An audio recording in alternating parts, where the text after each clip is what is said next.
are. Enter at your own risk.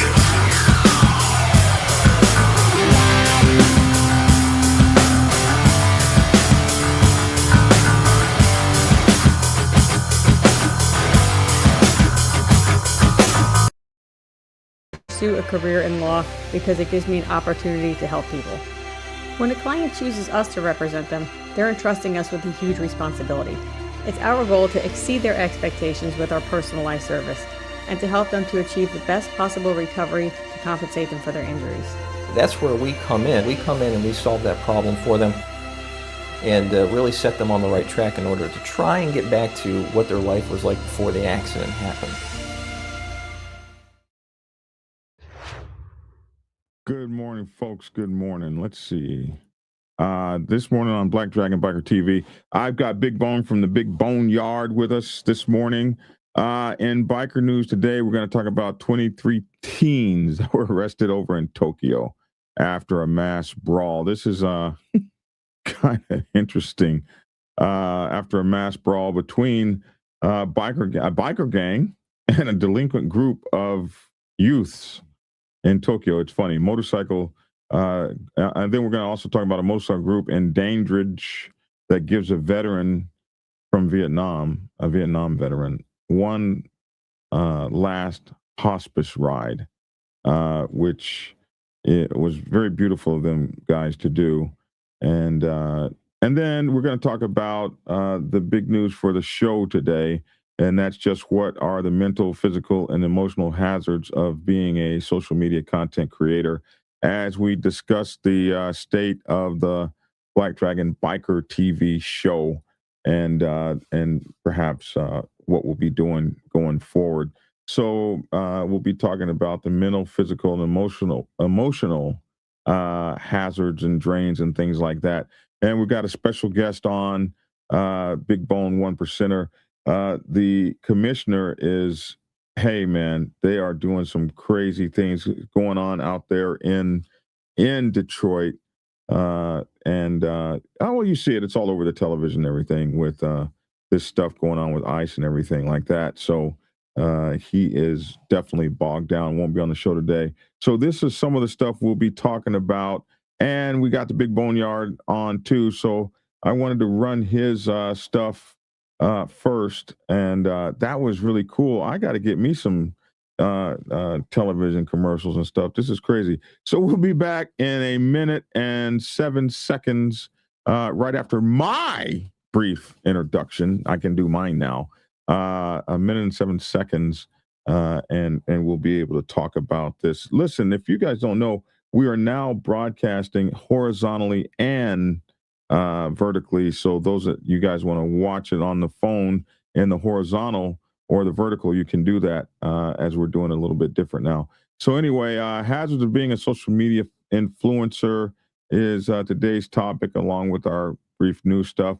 We'll be back in a minute and 7 seconds after this brief introduction. Thank you guys for being around since 2016. Here we go. Black Dragon Biker News. It's on YouTube. Black Dragon Biker News. Get yourself educated by his books and you'll learn how to move. Black Dragon Biker News. He covers it all. So click on the screen, hit subscribe to get updated Biker News with MC Protocol. A lot of phonies popped up when this YouTube Biker News craze came about, but the man on this channel is the first to do it and the only one that never sold out. His name's Black Dragon.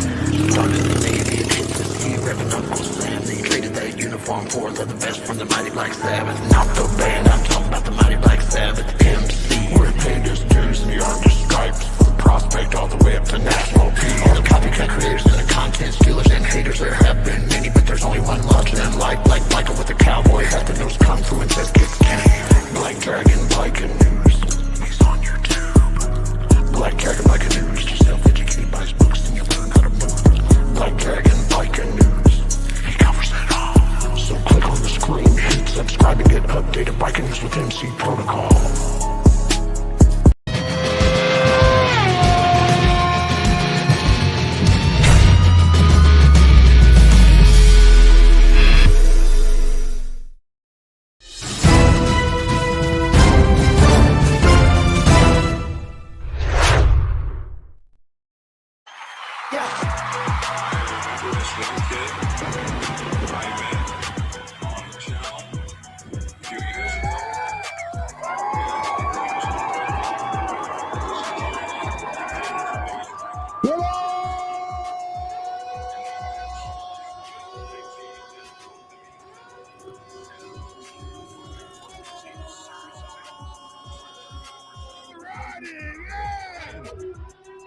All righty then.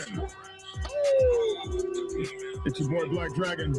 Welcome to Black Dragon Biker TV, the Black Dragon Biker News Network. Biker news you can trust.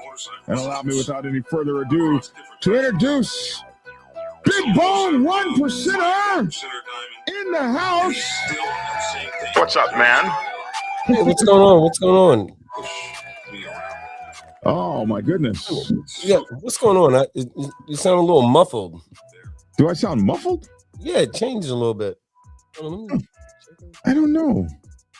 You don't make any changes in the studio. One day everything's good, and next day everything's muffled. I don't know. I can hear you. It was just like a little, like from earlier to now.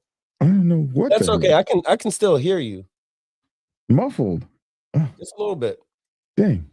Well, let me see. Make sure. People get mad at me. Why do you start the video quiet and then start yelling and shit? I don't know, man. That's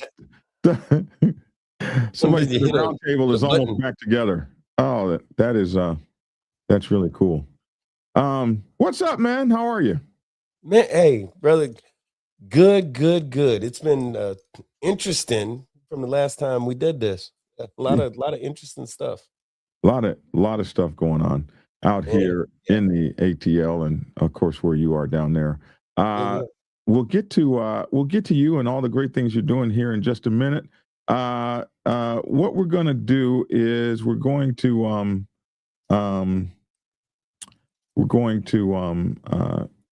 cover the news here real quick first. So here we go. Hold on a second here.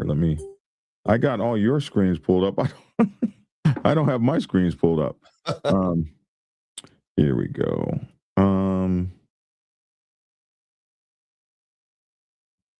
Boom. All right. This is crazy. 23 teens arrested after a mass brawl between biker gang and delinquent groups in Tokyo. This was very interesting. I guess you bikers, Big Bone, across the world, y'all just be showing y'all's ass. I don't get it.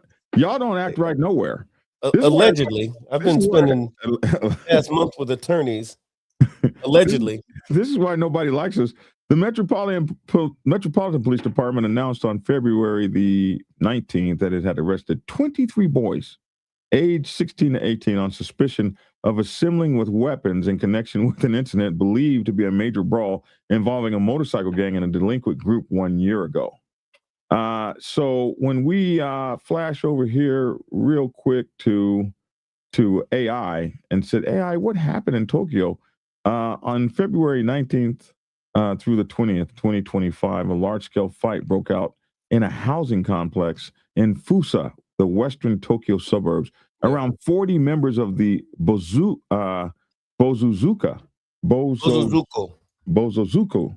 biker gang. They got girls too. They do? Yo, you've heard of these folks? Yeah, they got girls. Wow. In Suiren, based in Sagamihara, Kanagawa Prefecture, clashed with 20 members of the delinquent group Kyowakai. Yeah, Kyowakai. Or Kyowakai based in no, that's Kyowakai. Kyowakai. Didn't you go to Japan while you was in there? I wasn't pronouncing anything when I was there either. Oh. Okay. Kyowakai. Right, there you go. That's what I said. Didn't I say that? Nope. Kyowakai. Kyowakai. That's what I meant. There you go. Or Kyowakai based in Hachiochi. Hachiochi. I knew that. Hachiochi, Tokyo.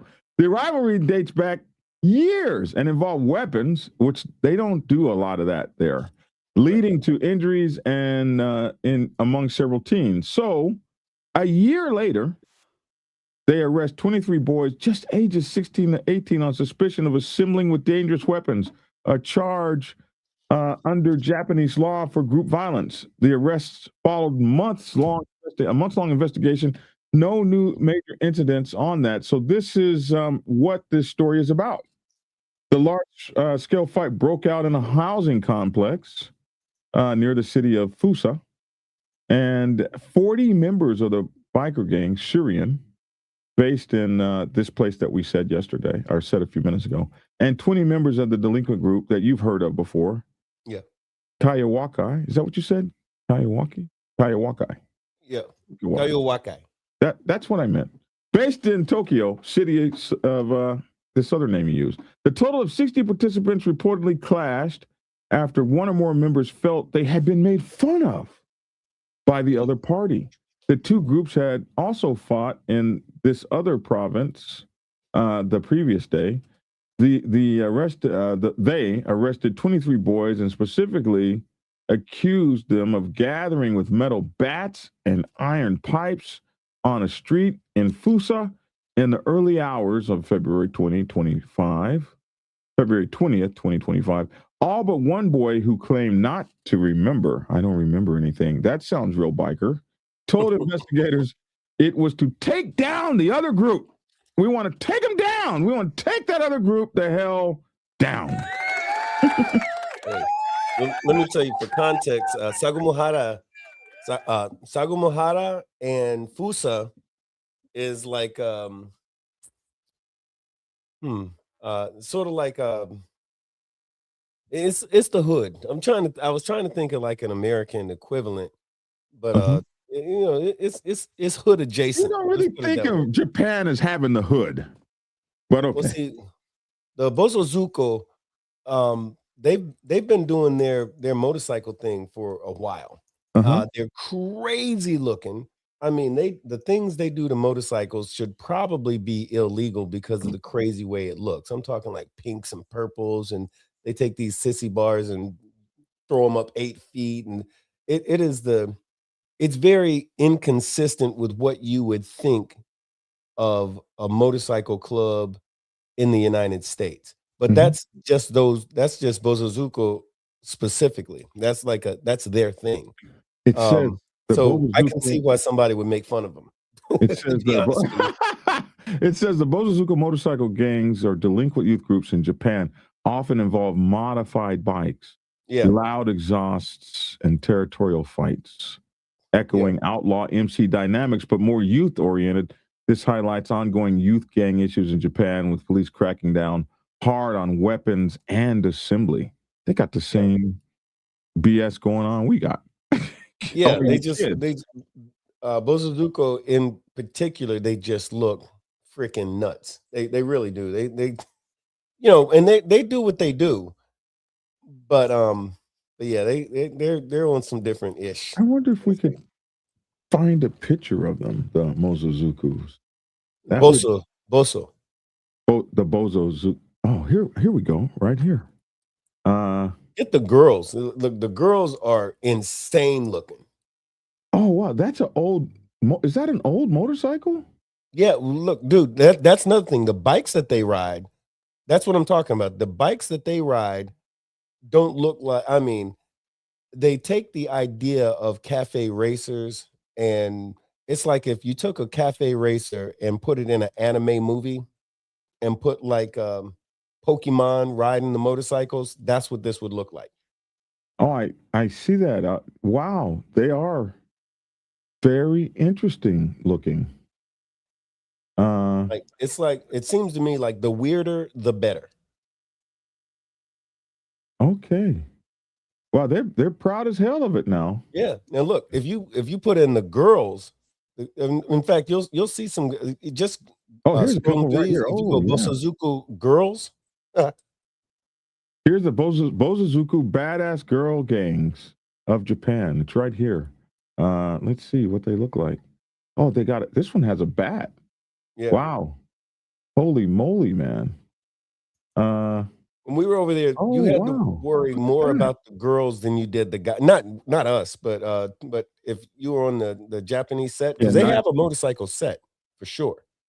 But the ones you had to worry about, the ones folks would be concerned about were the women, because it's like they always had a chip on their shoulder, and it's like just like here, they had something to prove. The problem was they proved it extremely better than the guys. Wow. There's a whole thing about them here. Yeah, I was telling you. Oh, look at that motorcycle. That is wild. Yeah. Holy God. Yeah, it's the old cafe racer style. The sissy bar is crazy. A back pad.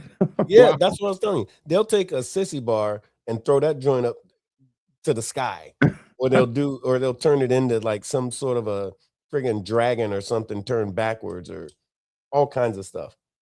Wow. Oh, well, geez. Wow. I didn't know nothing about this. Yeah. And here's some of the guys here. That's like a 1972 looking Kawasaki or something. Well, you got to also remember that for the longest time, now technology has changed everything in Japan, but like back in the 80s, Japan was always 10 to 20 years behind America, and they loved all things American. So a lot of things that they were doing was the farther back it was in American style, the cooler it was. So for the longest time, like in the 80s, they got heavy into the whole country and western thing. Like they had a bunch of country bars that was popping up all over, like Kyoto, Okinawa, and all of these places. Everybody had a country bar. In fact, on the third floor of McDonald's was a country bar. But of course, the second floor was a bar. No, the second floor was like a sit down restaurant. It was still McDonald's, sit down restaurant. Third floor, country bar. Fourth floor, it was like a hip hop kind of a thing. And the ceiling, the top floor was like a piano bar. But it was all owned by McDonald's. Wow. But then but so back then it was country and western. Then they went to this whole phase, and it's still there quite a bit, is the 1950 greaser look. So everybody wanted to look like a biker from a greaser motorcycle, pardon my French, the motorcycle gangs of the 1950s, where everybody was a greaser looking like Fonzie and stuff. Yeah. And all the girls wanted to look like Olivia Newton-John from Grease. Right. Okay, like that one. Yeah, you scrolled past a picture of like them doing that 1950s thing. Yeah. This just sort of, so now with bosozoku and some of these other groups, that's their whole thing, is they're just going to be out there, but they all pick like a theme, if you will, for that club. One club might be, hey, we're 1950s greasers. Some of the other ones might be steampunk, because that's a whole thing, like that steampunk image. Yeah. But it all revolves around their motorcycles, and the motorcycles are extremely individualized. Japanese women can wipe their own ass? Wow. Okay, baby. I don't want no trouble. No, right. Yeah. Wow, bosozoku. Yep. Wow. Okay. Damn. Biking from all over the world you get here. Bosozoku. Bosozoku. Wow, look at that. They're serious riders, man. They ain't messing around. Okay, and here's another one. It's pronounced slightly different. I'm probably doing the accentuation improperly, but it's bosozoku or bosozoku, depending on whether it's a man or a woman. Okay. Well, there we have it. Well, they were in a gang fight a year ago and got arrested yesterday. Oh, wow. It took them a minute. Yeah, it took them a minute. Man, that is so interesting. That guy had a katana. Wow. Well, okay. Well, since you went there, what happens is a lot of, now, not in the beginning of it, but as bosozoku became more prominent, of course, it's Japan, so you had the influence of Yakuza. So that's like the Japanese mob guys, right? Yes. So you have some of these clubs who have a relationship. Well, there you go. Like in the video you just showed, where you saw the guy with the tattoos all over his back and everything. Yeah. That's Yakuza. You can, anyway, we'll talk about that another time. But the connections between the bigger, they call them factions, the larger factions are associated with a completely different factions of Yakuza, depending on, it's based on where they are and who the bosses might be and so forth. It's like a whole thing. And that's precisely why I had you on the show today, to explain this. Okay. Oh, wow. That is very interesting. The biker culture around the world, it's so crazy because it's exactly the same, just expressed a little differently, but it's the same tribal kind of culture. And and the love of those motorcycles. Them bikes are clean. It's not a bike I would ride, but it's clean, clean, clean. She's got her bat there. I remember okay. All right. Cowabunga. Well, there you go. Yeah.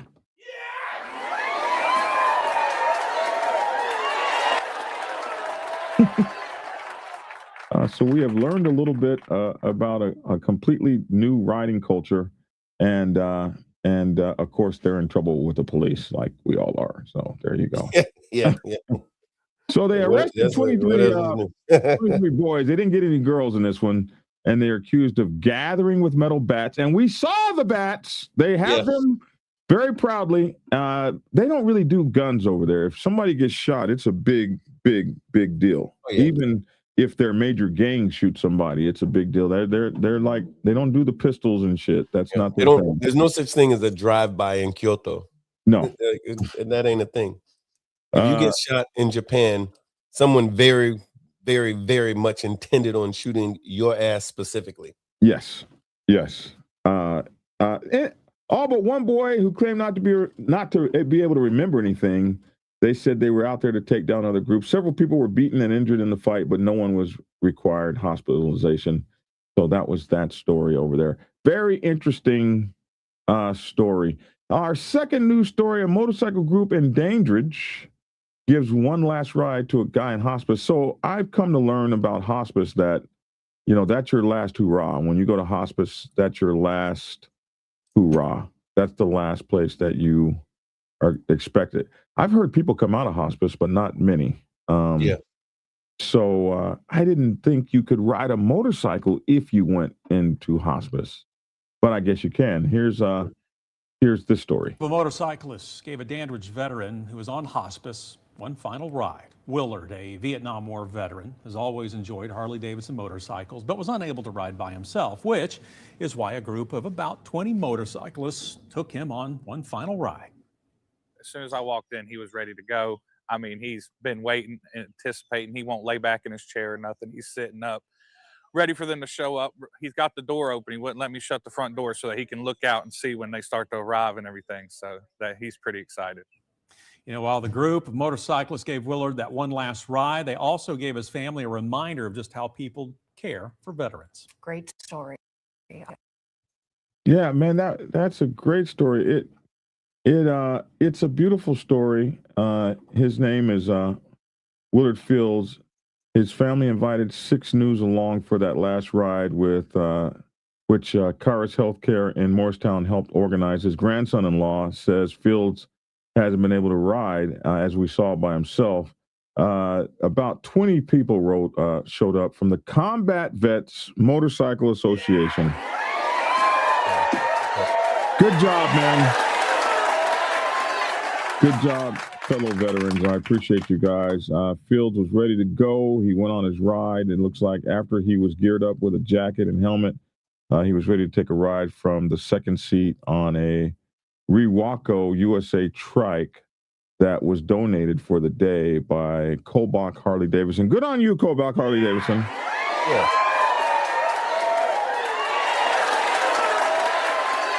Here's some pictures of the ride. Oh, wow, man. He must have really enjoyed himself. And, yeah, man, he's not doing well. Of course, he's in hospice. So, but he was doing well that day. Look at that. Whatever he is afflicted with, however bad his illness, look at what a motorcycle ride did for him, man. Do you see the smile and the energy in his body? This is why we ride motorcycles, man. He's so happy. He's hugging everybody. He's on his oxygen and everything. Well, you know what they say? You don't get too old to ride a motorcycle. You get old because you stop riding. I agree. I'm ancient right now. Yeah. Right on. Back in the seat. This is him on there. Look at that motorcycle is sick, man. Wow. That is sick. That is wild. Holy moly! You know, I'm thinking like, how much does that thing cost? That's north of 60 grand, I would say. Oh yeah, for sure. For sure. That is sick. Wow. And it's a Harley, I guess. Is that a Harley thing? That's some sort of Harley. The front of it looks like I want to say a street glide. Is street glide-ish? Yeah, I don't know enough about Harleys to even venture, I guess.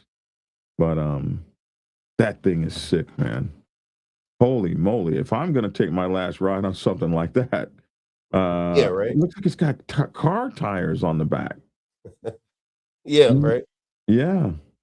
Which like, yeah, that thing those redneck dually vibes. Oh my goodness. That guy's smiling ear to ear, that combat vet right there. But they say Harley donated the bike for the day. So I guess you could go over there to the Harley dealership and pick that sucker up. Let's see. What Harley dealership was that again? A damn good one. Pullback Harley Davidson over there in Dandridge, man. So give them a shout out.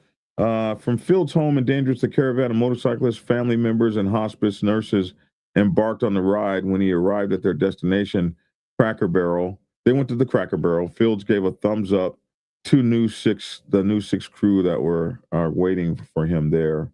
King said, for as long as he's known Fields, Fields has always loved all things motorcycles and talked about Harley Davidsons.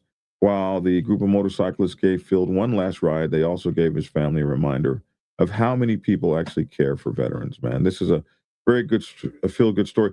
Pawpaw's treated me like I'm his own grandson. It really makes me feel good and makes my heart feel good that there's people out there that do care and want to let veterans have, one last ride, even if it is, or just to actually care about how they're feeling in their daily life, King said. Good stuff.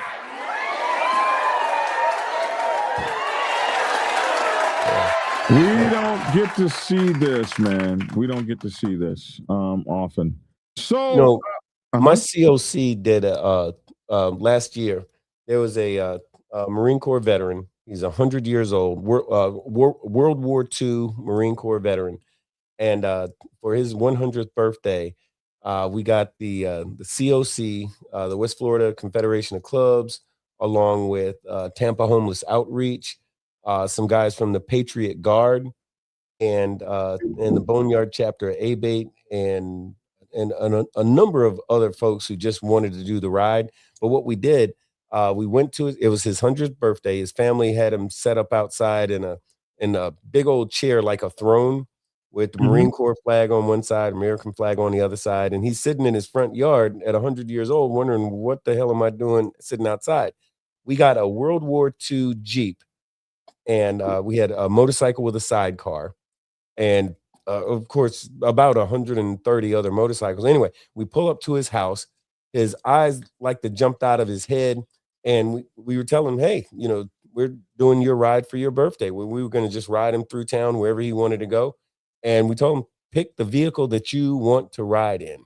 And, he could pick the sidecar or or one of the bikes if he wanted, but of course he picked the Jeep. So we put the Jeep in front of the pack. The Jeep led the pack. We went all through town for about 40 minutes and brought him back to his house. By the time we get back to his house, all of his neighbors, and he lived in a rather upscale, it was a trailer park community, but they have a lot of those in Florida, but kind of upscale. Anyway, when we get back to his house, all of his neighbors, all up and down his street and from around the corner and everything else, had gathered in the streets by his house, and they were doing, they were cheering and all like this. And this fella, he teared up a little bit, but he was waving at his neighbors, and our understanding was best birthday he ever had. And this is coming from a fella that's 100 years old. So either he lied to us or he really did have a good time. Not sure. You can't be sure with those Marines. Even at 100 years old, you never know. So maybe he had a good time. But it was a cool thing to do. And these different entities, we try to do stuff like that as we have an opportunity to, because those folks, they deserve to be remembered. he's 100-year-old man sitting in his chair and all like that now. But once upon a time, he was out there kicking ass, taking names, and doing it in the for the protection of America. So, we got to appreciate that. Amen. Yeah. I want to say thank you. First of all, I want to say, Mike Ball, thanks for the raid, man.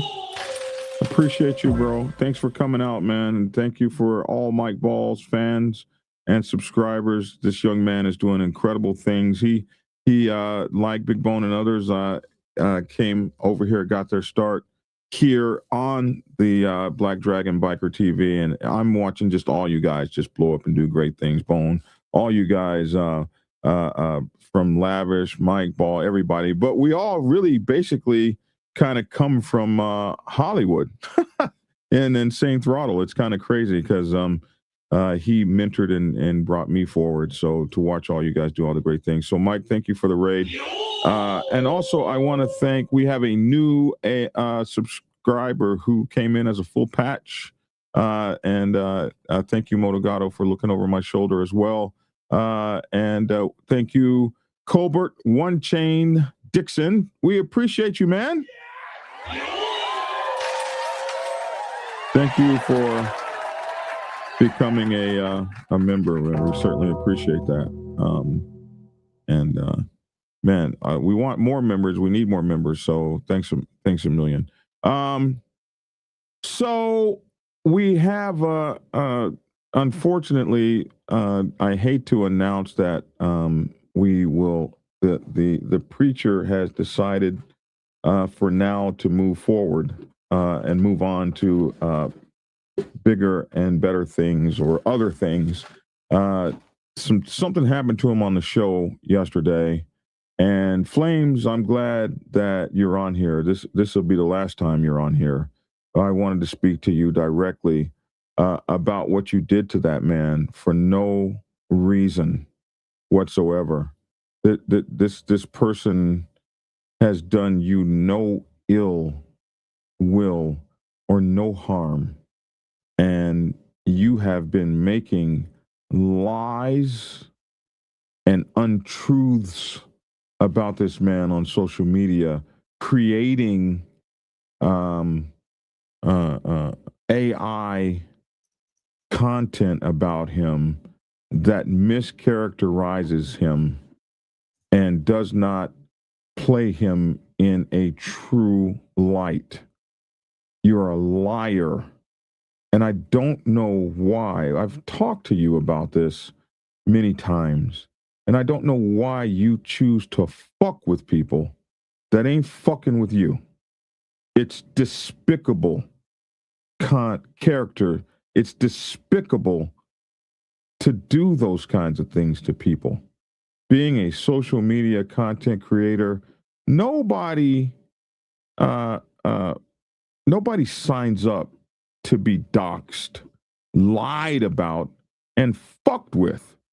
Nobody does it for that. And this is a preacher who has a mission to do public outreach to people. And the kinds of people that he does outreach to, and the kinds of lives he has saved and people he has helped, it doesn't play well in those communities for people to keep saying with conviction and lies that he's a cop or a snitch or any of that other shit you do. And I'm pissed that you would do that to this kind man who has changed his life to be the betterment of people.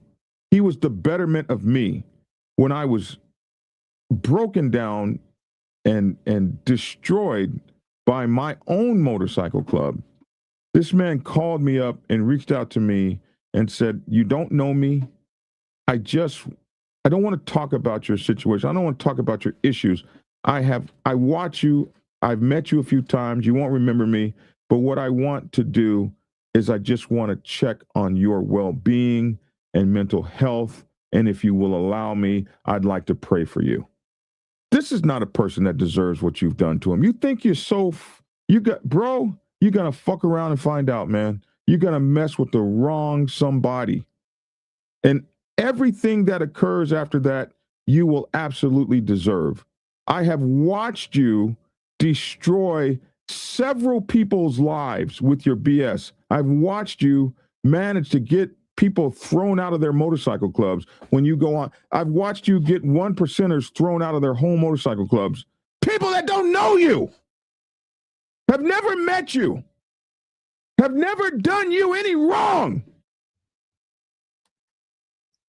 have never done anything ill will. You look on a video channel and you don't like Lavish, so you start making videos about him with conviction, going and digging up his past and his background. This man has run for office. He's done this, that, and the other. He's elevated himself, and a crab in a barrel won't let him go. Just keep pulling him back down. What's wrong with you? What's wrong with you?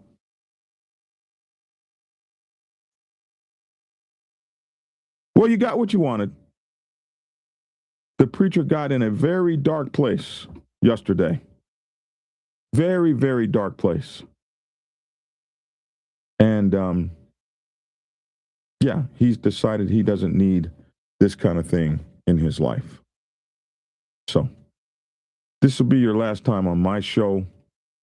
I don't want to hear from you anymore. This is disgusting, disgusting how you keep messing with people. It's just disgusting. So there you go, Mr. Disgusting. Keep making your videos, keep screwing with people, keep digging up people's backgrounds, keep putting stuff on the internet, keep doxing people. Just keep it right on up. The world out here in the world, it sees you, bro. Hey, thank you, Sterling Wills, for gifting 5 memberships, man. We appreciate it. And with that, no one called you a rat, man. The preacher doesn't get down like that. Stop lying. The preacher never called you. Yeah, he called you a rat yesterday because what you are doing is ratting on people. Yeah, for whatever reason, he's a chomo, so I'm going to rat on him. It's still ratting. It's not my definition of rat. My definition of rat is somebody you do dirt with and you tell on them. But you got this thing where you want to out people. There's a lot of you new content creators coming on with that. A lot of you new content creators coming on with the BS. A lot of y'all. You know why? Because you don't know MC protocol. You don't know MC culture. You're not part of the MC world. So the only thing you can do is jump on rah-rah. You can't talk about logbooks, highway pins, blessings. You can't talk about church. You can't talk about meetings. You can't talk about good standing. You can't talk about anything in the MC world. You don't know it. The only thing you can talk about is rah-rah bullshit. Oh, they got a gay guy in their club. Oh, they got a rat. Oh, they got a chomo. That's all you can talk about over and over and over again. And it's just too bad that people like to see that. That's all you can talk about over and over and over again is rah-rah BS. You can't talk about nothing that we do in our culture because you're not of us. You're not from us. And you don't know us. So, with that, I now boot you from my channel. With this button right here. Why? Okay. Go ahead. Where's the button? That was me. You mean this button?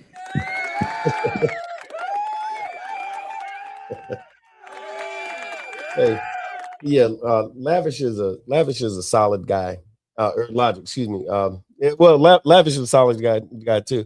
But too many L's in the names is very confusing for me. But no, me too. What you said is pretty accurate. I mean, Logic is he's a solid brother, you know.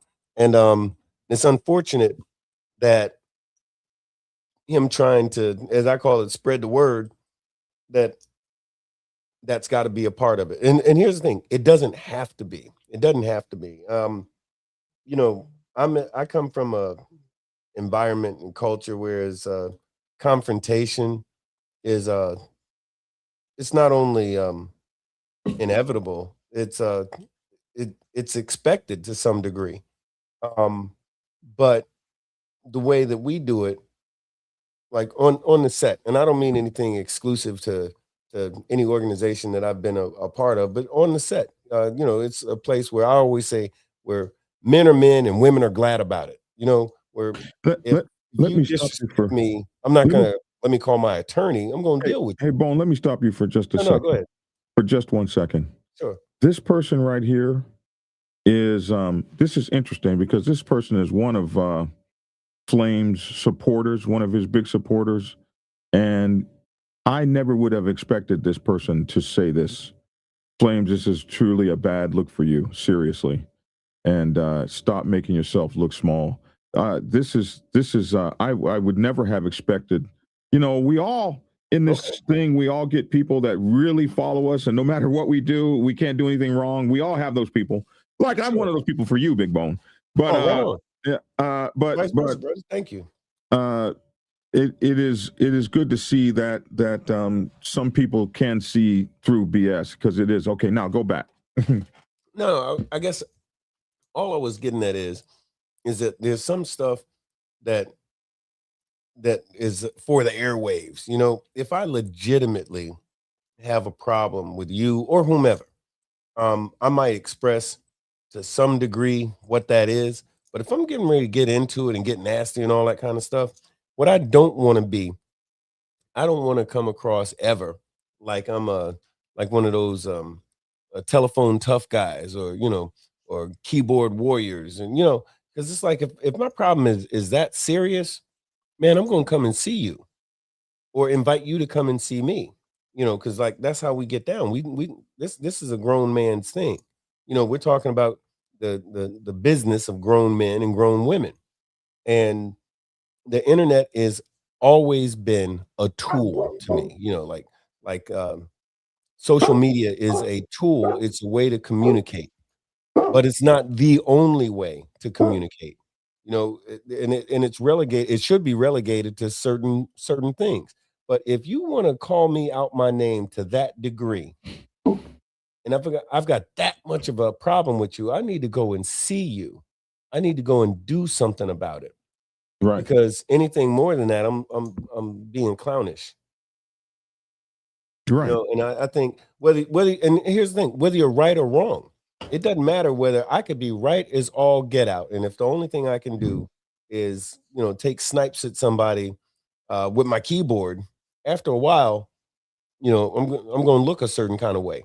You know, I put my money where my mouth is. Like when I talk about I've got an issue with the laws in the state of Florida, as they, you know, because they make these laws and try to push these bills that go against bikers. I'll talk about it here. Then I'm going to get my ass on my motorcycle. I'm going to ride to Tallahassee with about 150 other folks that feel the same way, and we're going to say our piece. Now that's a legislative, that's a political thing, but it's about putting your money where your mouth is, you know, like, because otherwise you're just noise.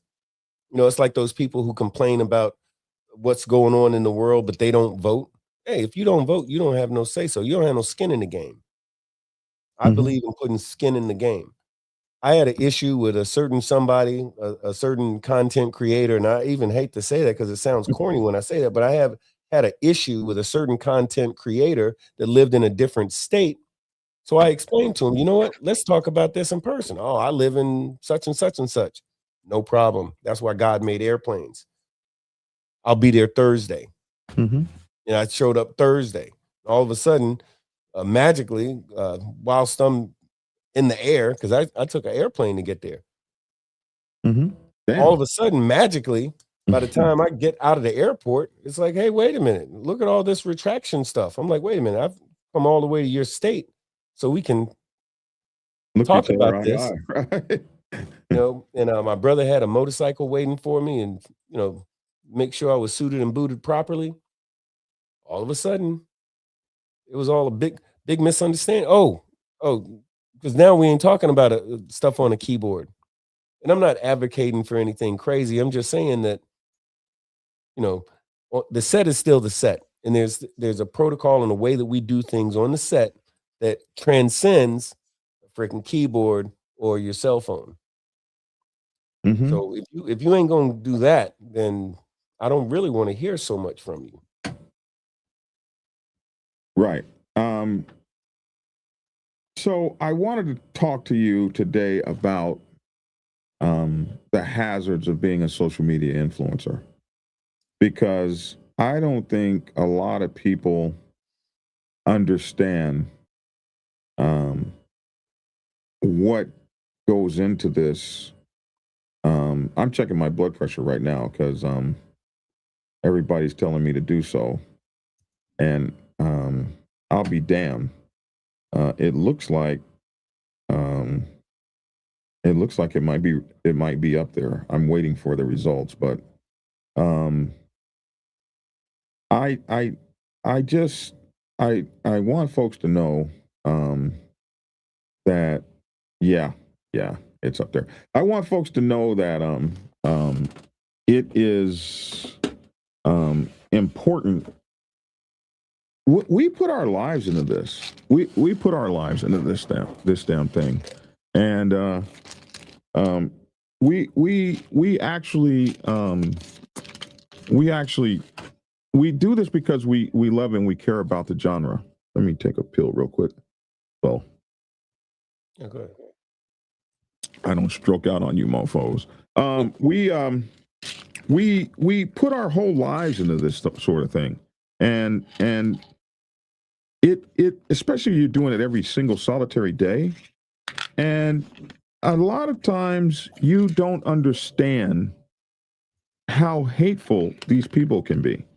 This guy Flames. I'm sure in his mind he's doing a grand thing. I go after chomos and I go after his criteria of people he goes after. And what I see a lot of is when a guy makes up his mind that he's going to be judge, jury, and there are all kinds of procedures that exist in society before you're allowed to label somebody, prosecute them, and be the judge, jury, and prosecutor of them. There's so many checks and balances because once you've done something to somebody, it's very difficult to take it back. Almost impossible. And these people that follow these channels, these people that go after folks, and Mike Ball told me, and Mike Ball is becoming very successful in his show. Mike Ball told me once a few days ago, I just delete folks. I probably delete 75 to 100 people every single solitary day. And, I've always been against deleting people. I don't know, for some reason, Mike Ball told me this is not freedom of speech. This is my channel. And if you can't get along here or whatever, you're out. And I've always been the kind of guy that didn't mind facing the opposition. Hollywood from Insane Throttle says you're just too nice. You're too nice of a guy. And nice guys always finish last. Logic is a nice guy. He's an incredible human being. And I have been at a deathbed of a friend, Nikita 1%er. I was sitting there with his family as he was dying, and I called Reverend Pastor Logic in the middle of the night and said, this man's dying here with his family. And he started praying right then and right there. And counseling. And for someone to do something like that to him for no reason. Yeah. I'm so angry right now. I'm seething. Yo, I'll tell you what's funny. And when I say funny, I don't mean like haha. I mean like it's interesting to me. And I see this a lot in the world today. I'm not going to delve too heavily into politics, but if it's the feigned or the manufactured outrage that people have, it's like on the one hand, you can screen. Okay, I'll touch it a little bit. So Barack Obama wore a tan suit, and folks on the right wanted to lose their freaking minds. Whereas their guy can grab him by the pussy, and it's totally okay. He can feign giving head to a microphone, and it's just boys being boys. I'm like, come on now. Like, if you legitimately have a issue about immorality, then be consistent, but also do it in such a fashion whereas you're directing that rage, use the proper medium. Because like if somebody's really irritating me like that, I'm gonna go and see him. Or I'm gonna arrange to have someone go see him and that's why and that's not why the preacher left the show, because he was thinking in those kind of lines. Like, when you put your address up and say, I'm going to do this to you and there's nothing you can do about it, and if you want to do something about it, come see me, you better be goddamn ready for somebody to come see you. Right. And with having accomplished things in life, my mom used to always tell me, never get into it with somebody that ain't got nothing to lose. Because after the end of everything is done, they ain't lost nothing. But you may have lost everything.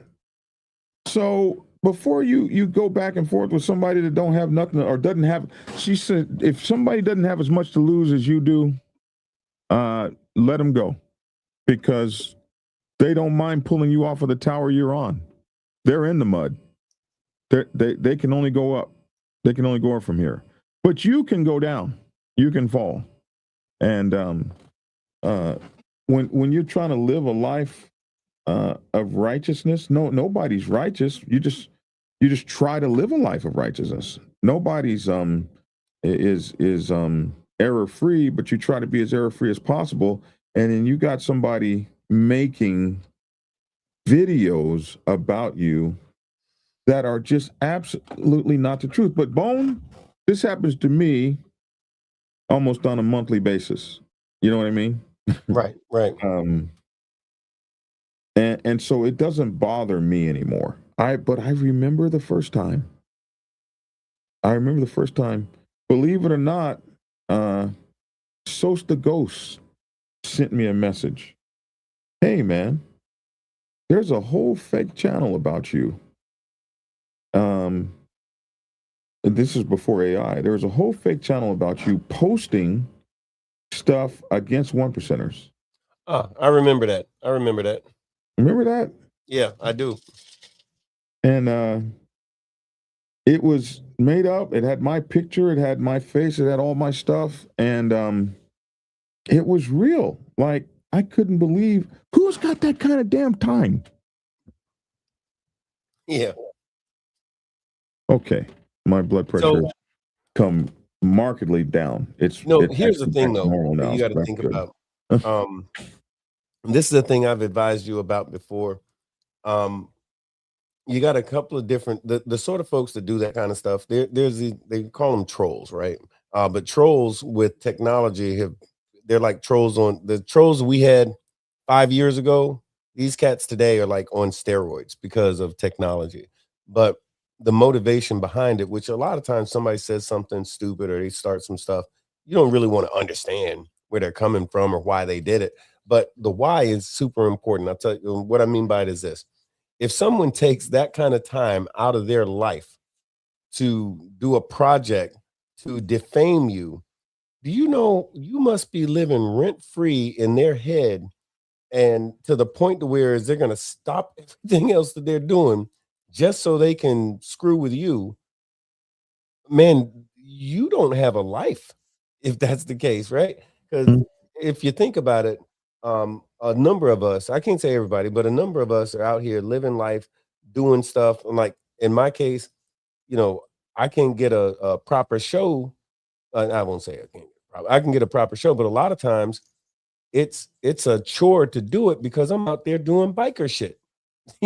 I'm pounding the ground. I'm doing stuff. I'm riding. I'm flying my colors. I'm going state to state, all over the great state of Florida and doing stuff. I'm doing biker shit. I'm living that lifestyle that I'm going to talk about and answer questions for folks and, have different topics that we're chopping it up about. I'm out there doing it. The same time I'm out there doing it, you're out there doing it, other folks out there doing it. You got these other cats who not only are they not doing it, but they're hating on you because you are. So they're spending all of their time to try to, one, to trash you, but two, why? Well, because they don't have enough of a presence on the set themselves. So they're going to try to steal one by getting an argument with somebody like Logic. Because Logic, folks know who Logic is. Nobody knows who that guy is. But guess what? If the conversation goes, who is that guy arguing with Logic? Let me find out. Let me click. Let me see who he is. So now this guy's got traffic. Now people are hopefully he's thinking, listening to what he's got to say, because he started an argument with somebody who was actually worthy of having the platform in the first place. So that's something that you got to consider. Somebody trying to make their bones, not trying to earn them, but trying to get famous because they came at Black Dragon, because they came at me. Unfortunately, I'm blessed. I don't get a lot of that foolishness. I really don't. And the time or two that I did, I either put some gas in the bike and pulled out a map because I'm old. I don't always do GPS. I did it like we used to do it, because I have a very old soul. I believe in, you got a problem with me, let's talk about it. Let's talk about it. How much of a problem do you really have? If you really got a problem with me, oh yeah, you're going to catch me outside, catch me outside. So I wanted to talk about for people, because a lot of people are coming into this, and people, I had a talk with a young with a guy last night that's going to be coming into this. Mark Valentine is going to be coming into this space, and he's been on a couple of shows now, and he's I like his content because he talks about old school motorcycle club stuff like traveling pins and all the kind of stuff we used to always talk about. And I told him, I said, these are the things I just want you to be aware of. And so for folks that are coming into this that want to be content creators or just want to know some of the stuff we go through, I did a search on I like using AI for a lot of this stuff, a lot of my searches and stuff. And Grok is one I use a lot. Mental, physical, and emotional hazards of being a social media content creator. This is a growing concern in the creator economy, especially relevant for biker media folks dealing with comments, backlash, and constant posting. Recent studies and reports highlight, first of all, mental and emotional hazards. There's high rates of anxiety, depression, and burnout. I've been through this. And I must be doing it wrong. And there's isolation. And the isolation, you can be isolated. The isolation came when my motorcycle club did those things to me. So in 2025, creators for a mental health study found creators were twice as likely to experience suicidal thoughts as the general U.S. population. 10% are linked to the pressures of being in social media. Dopamine addiction from likes and views. A lot of people say, you only do this for the likes and views. It can be a dopamine addiction. To get those likes and views can be addicting, and you'll find yourself doing almost anything to get them.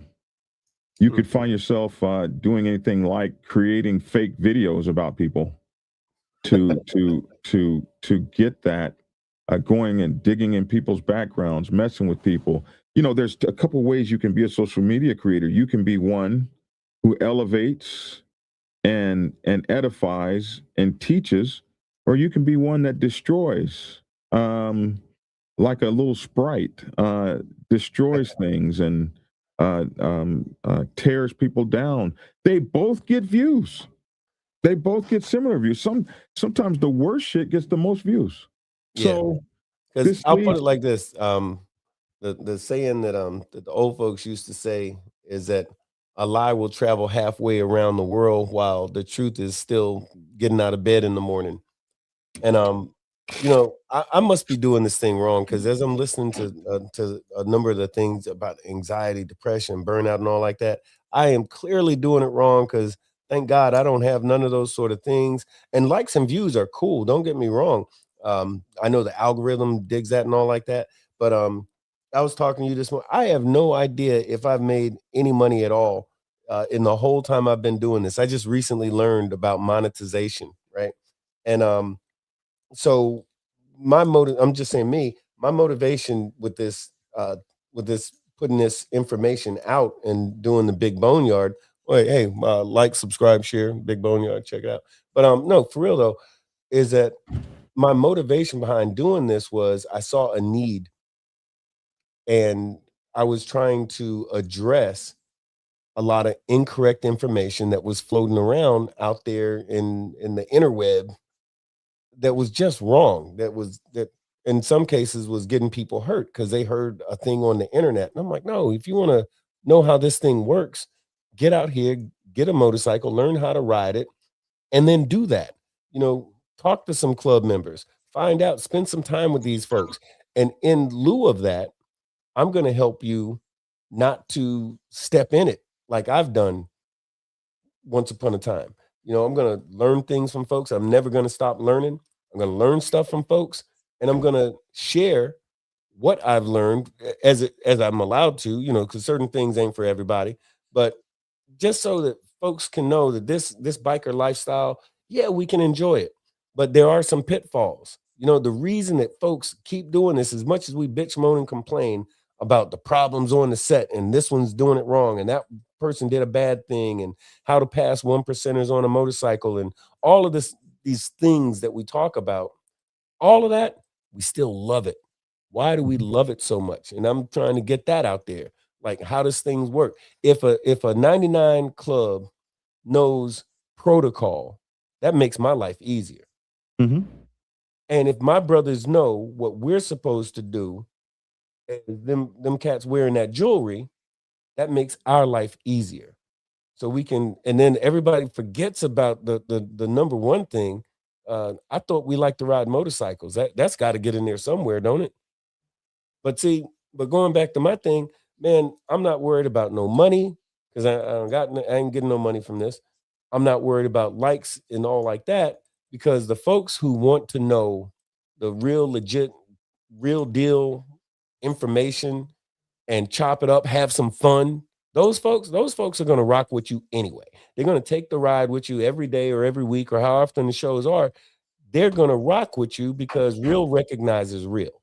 Mm-hmm. Some folks gravitate toward BS because they be on bullshit. Mm-hmm. So they gravitate towards it. Me, if I'm watching something that seems like a bunch of chaos and drama and trash talking all like that, man, later for that.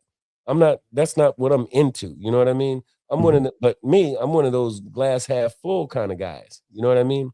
And I'm speaking this from the diamond side of the fence. Everything don't have to be full of drama and BS and all like that. That's not the reason that bikers are bikers. Bikers are into, most bikers that I know, and once upon a time, it was all about freedom. I want to do what I want to do. I want to do it when I want to do it. And what I always say, and folks that follow me and that watch the Big Boneyard know, I'm like, you do your thing, I'll do my thing. As long as your thing ain't messing up my thing, we ain't gonna have a thing. Mm-hmm. But that's it. That's like the secret sauce to this whole thing. Don't go fucking with somebody unnecessarily. And if you do, please be ready to accept the consequences. And that's the problem with social media, is that people feel like they're alienated on purpose. They can say what they have anonymity. I can talk all the trash in the world, and you can't find me in freaking Duluth, Minneapolis, or freaking Iowa, or wherever. Whoever, the guy's somewhere in his mother's basement Some people want you to find them. Some people want you to find them. Some people want to do battle with you. Some people want you to give up everything you've ever worked for. They don't have shit. They would love it if you showed up ready to throw some jabs. They would love it. They would love it if you showed up and you've traveled to Tucumcari, New Mexico to take your ass straight to jail after doing whatever you did. And but some of us are foolish enough to be all right with that. I've been to jail. See, that's the difference. Let me tell you something. That's the difference. And I'm not saying every man is a man, right? But some men are perfectly okay with the consequences of their actions. And when I said earlier that the set is where men are men and women are glad about it. And I use the reference, if you disrespect me or something like that, I'm not going to call my lawyer. I'm going to beat that ass. Mm-hmm. It's different. So the real set outside of a laptop and the internet and all like that, this thing was put together for people who don't mind dealing with consequences. And in fact, you invite them. So if you want to talk all that trash and you want to dog me and all like this, please be man enough to do it in such a fashion where you're ready to deal with the consequences. If I got to take a ride, I'll take a ride. And I'm stupid like that. See, that's consistent. That goes with my jewelry. Yeah. Yes, it does. It does. And I know you, so that's all I'm gonna say. Right on.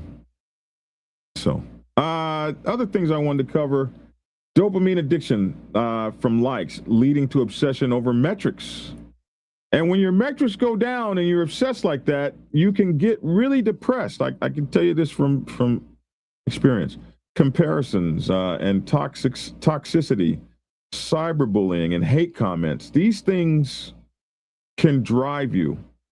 Stress bleeds into offline life, harming relationships with your wife and significant others. Emotion-focused coping, venting versus problem solving, and boundaries. Some of this fails. Parasocial relationships with audiences can distort self-identity, where you actually become Black Dragon of Black Dragon Biker TV and lose John Edward Bunch II. And you become Big Bone in your whole life. Right. And Spock, Leonard Nimoy talked about that, how he became Spock in his real life, wanting to walk around and do this shit to people. All right. This is not real. This is something that's not real. But this can happen to you. Physical hazards, sedentary lifestyle. Like when you're a guy like me, you're making social media content and you're working 16 hours a day and you don't get out of this chair. You can have your feet swell up. If you're in bad physical condition, yelling on the microphone because you got pissed off at somebody, but you got a heart condition, you could fall over dead. Oh, wow. You could give yourself a stroke because you're so involved in this kind of thing. Disrupted sleep. Also, blue light, late night posting, being up all night. Like you're trying to hit those algorithms. So you're working all night and all day. This is for people trying to do this for a living. Neglected exercise and neglected eating due to irregular schedules. One thing you have to make sure that you do is stay on some kind of regime, especially like I have to walk every day. And luckily for me, I have 2 dogs and 1 visitor dog that seems to be visiting and never going back. And they require a walk at least once a day, sometimes twice. Steve says I've been to jail more times than I care to admit. That being said, I never blame the police for doing their job. I resemble that remark, except for the last part. Well, I won't get all into it. I got a different thing going on here in Florida. All you got to do is be on a motorcycle, in particular with a patch on, and that's more than enough. And now they're trying to make laws to make it even easier for them to screw with us. But ordinarily, I do have to agree with that gentleman because, yeah, if I go to do whatever I got to do, and there's something that comes from it, man, it's just what it is. Again, accept the consequences of your actions. That's like some grown man shit. Somebody said Flames has accomplished his goal. He got Lavish and Logic off your show. Actually, Lavish is not gone from the show. Lavish is just doing commissioner stuff. Like as you guys know, stuff is going on bad and in Detroit with ICE and all that kind of stuff. And if you're the police commissioner, you're going to be part of those discussions. So. His time to sit around and make YouTube videos at 10 o'clock in the morning. I think I'm sick of saying it, but not really. But Lavish, a lot of folks are extremely proud of him because, he put his money where his mouth is. There was a problem in Detroit and you could bitch about it all day, or you could step up to the plate and say, let me do something about it. And he did something that many of us either, like I say this all the time about 1%ers, he did what some folks either can't do, won't do, certainly wouldn't even consider it, or wouldn't be successful in the effort. So they talk themselves out of it. But he stepped up to the plate and he did what he needed to do, and now he is the doggone commissioner. And now he is, but hey, they don't pay him enough money for all them meetings he's been in. Sedentary lifestyle, disrupted sleep, neglected exercise, poor eating due to irregular schedules, broader impacts, financial instability, chasing trends, body image issues. Something that affects me too. There are a few things, like I didn't like being fat on screen, so I've lost 70 pounds. I don't like my teeth. I want my teeth. I'm working on that. I want, I might even do all brand new teeth or something. Like I want my teeth better. This is kind of funny that they would say stuff like, I realize people are watching me. I want to make sure my beard is right. Dumb shit that I don't care about if I'm retired and I'm waking up. But if I got to be on TV every day, did you wash your face this morning? What clothes are you wearing? Remember I called you this morning and you said, let me get pretty. Hey, let me tell you, my sister, that was really, I had my sister in my head when I said that. So my sister is, amongst other things, she's a financial planner and she's an image consultant. So she has been tearing me apart for the longest time. She's like, you need to look like somebody. And she's got a whole long list of things I need to do and how I need to look and what I need to say and what I shouldn't say and all this kind of stuff. And she tears me up about it all the time. And as you're going down the list, I'm steadily saying to myself, I am clearly not doing it right, because I guess it's a good thing and a bad thing. I'm not, thank God, afflicted with any of the things that you mentioned, but at the same exact time, I'm thinking, damn, maybe I need to care more. If I cared more, maybe I'd have some of this anxiety. And you're doing great. If you're not being affected by these things, you're doing great. Broader impacts, financial instability, chasing trends.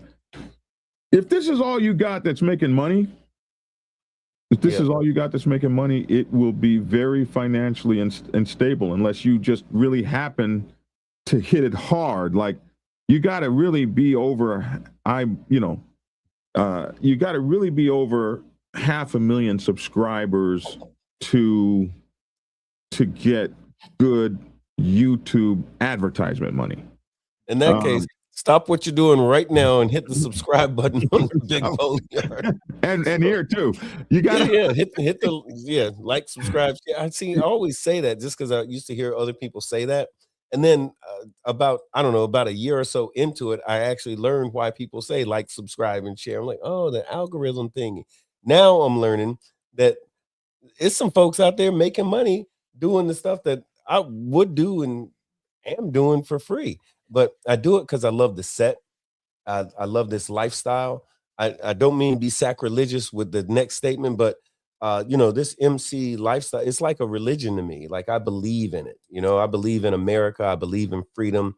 Like, that's why I joined the Marine Corps and all that. But I believe in this thing that we do. I think that the MC, the set, is one of the last true vestiges of, if I'm using that word properly, of freedom in America, right? And it's being an American is supposed to be all about freedom. And the way the bikers used to be back in the day, it was like the freest people you could ever meet was going to be like a hippie or a biker. In fact, there's only a few, like tattoos. No kidding. This is a thing. So back in the day, if you saw somebody with a tattoo, you knew that was either a Marine or a sailor, a freaking pirate, or a hippie or a biker. You had 5 folks that was going to be wearing, that was going to have a tattoo on them. Yes. Just that was it. Now everybody's got a tattoo, including your You grandmother. got a bunch of folks who will buy a motorcycle and ride it from point A to point B, and got the nerve to say, "I'm a biker." No, you're not. You're a podiatrist who purchased a motorcycle. Not saying that podiatrists can't be bikers. That's a biker too. Yeah, that's a biker. That's a biker too. Yeah, but it's a different thing. You know what I'm saying? It's like, hey, you got to stand by a second. Hey, y'all talk amongst yourselves. Hold on. Something's going on. So the other thing I wanted to bring up was this is the final things. So cyberbullying and harassment. 41% of U.S. adults face online harassment. Can you believe that? 41% of U.S. adults face online harassment, including threats, stalking, or sexual abuse. Creators are prime targets due to visibility. If you are a content creator, you are going to face online harassment. You're going to face threats. You're going to face stalking, and you're going to face some kind of abuse. Not particularly sexual abuse, but I've seen people do all kinds of things and make it look like creators were doing homosexual acts and all kinds of stuff. And this is primarily due to your visibility. Like, you are on social media, you can be attacked here.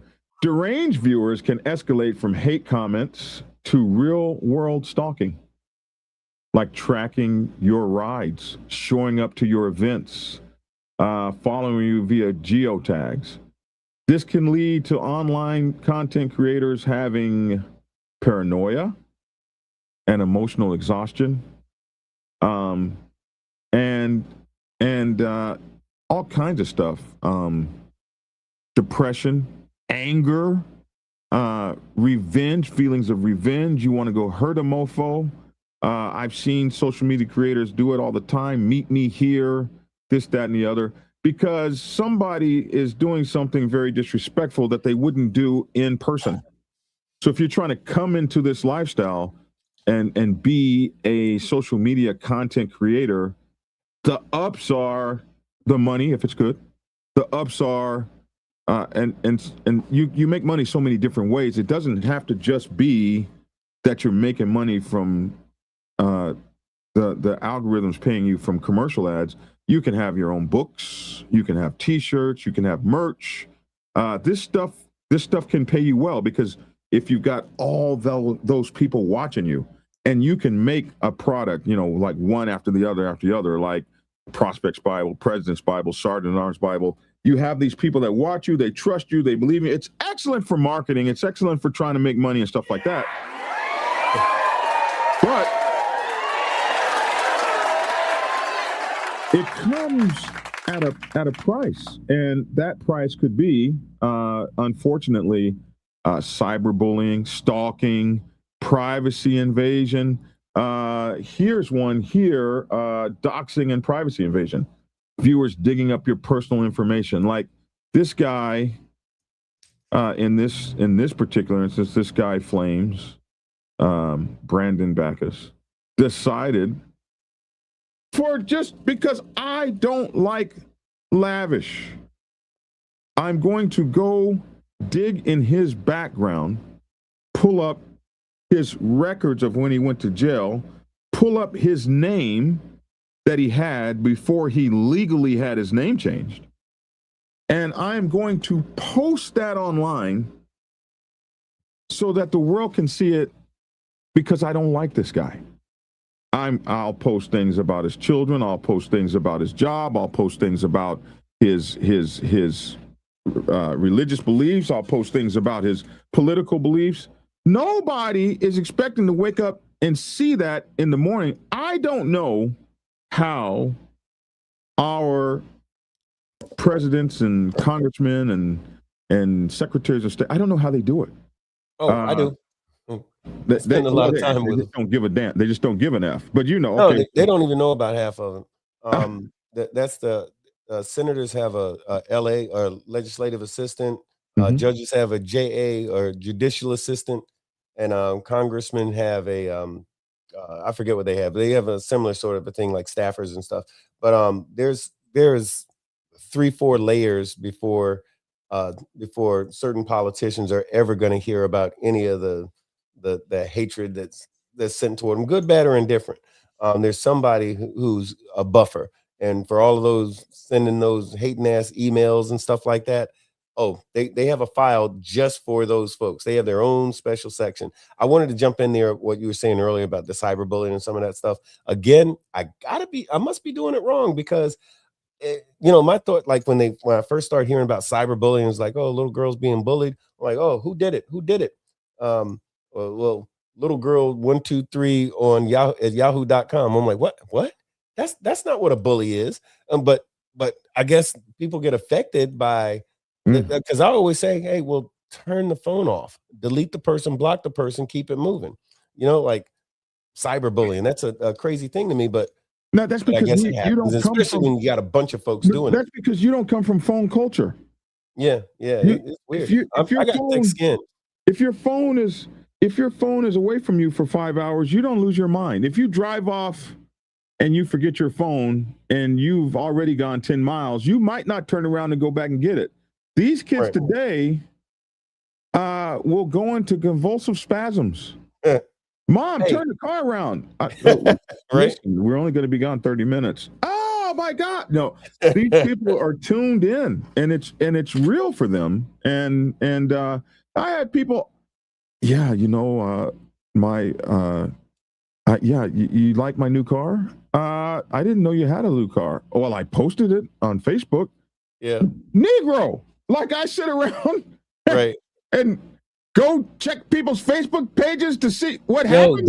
That's a thing. I've had conversations with people, and they told me about that same example, and they'd say, well, I posted it online, and then they get, here's the other thing. They get a little bit either shocked or potentially offended that you didn't know about a thing that they said last Thursday on a Facebook post.